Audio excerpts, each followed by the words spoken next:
Bagong biyahe, bagong delivery ng mobility scooter. Siyempre bago din ang ating trivia at ang puzzle para sa video na ito. Ano pang inaantay natin? Tara na, biyahe tayo. Tara na, biyahe tayo, kasama ang pamilya. Magandang araw po sa inyo mga kagrasyas. For today's video kasama natin si Biyahirong Droreb. Bago po tayo magsimula, nais ko munang i-shoutout si Sir Ricky na nag-order ng ating mobility scooter. Nag-order siya mga 3 weeks ago pa pero matyaga niyang hinintay ang ating mobility scooter at ngayon di-deliver na po namin. Maraming salamat sa pag-aantay Sir Ricky at sa pagtyagang paghihintay sa ating stocks. So ano pa hinahintay natin? Tanongan tayo na po tayo. Droreb, anong tanong ang hindi mo masasagot ng oo? Yung hindi. Mali. Kayo mga kagrasyas, alam niyo po ba yung sagot? Kung gusto po ninyo malaman ang sagot guys, tapusin po ninyo ang video ito. Pero sa ngayon, mag-deliver po muna na tayo ng Mobility Scooter Limited Edition sa General Trias Cavite. At habang on the way kami sa bahay ng client, pakinggan po natin ang tatlong trivia sa mga sikat na tao ng General Trias Cavite. Tara, let's!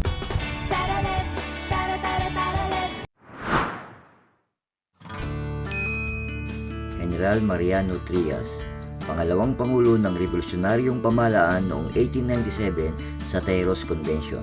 Matapos ang kanyang pagpanaw noong 1914, ang kanyang mga labi ay inilipat mula sa Maynila patungong kanyang tahanan noong 1923. Ang bayan ng San Francisco de Malabon ay binago ang pangalan sa General Trias bilang parangal sa kanya.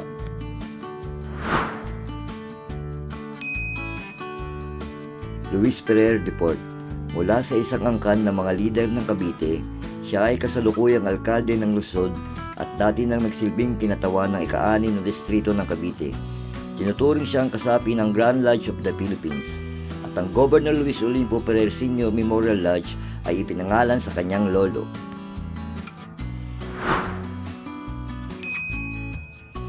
Sanderford Omarlo Salcedo Arizala, isinilang noong Mayo 11, 1998 sa General Trias. Siya ay dating miyembro ng boy band na Hash 5 at naging kilala matapos niyang sumailalim sa plastic surgery noong 2017 at baguhin ang kanyang pangalan. Sa lahat ng taga General Trias Cavite, shoutout po sa inyong lahat, naway pagpalain pa po ang inyong lalawigan. Sa lahat ng interesado sa aming mobility scooter at electric wheelchair, magtungo lamang po kayo sa aming showroom sa Taguig o tumawag po kayo sa mga number na nakikita ninyo sa screen para po sa inyong mga katanungan. Maraming salamat po.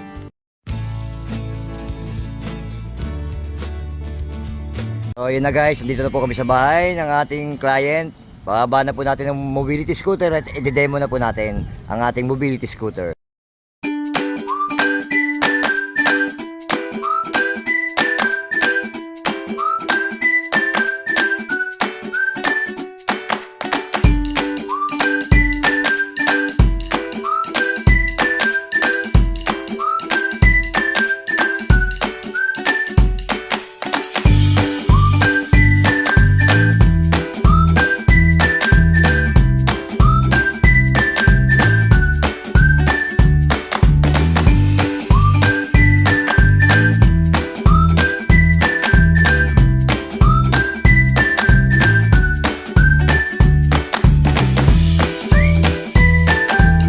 Na-testing ko na.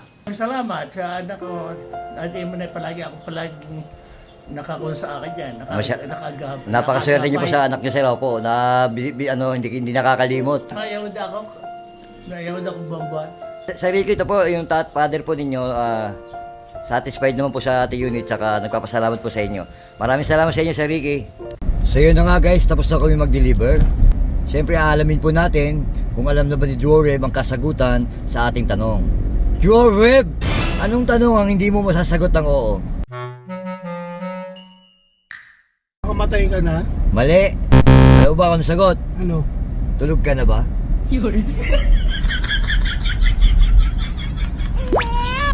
So yun lang guys, maraming salamat sa panonood. Don't forget to follow, like, and subscribe. God bless po sa ating lahat.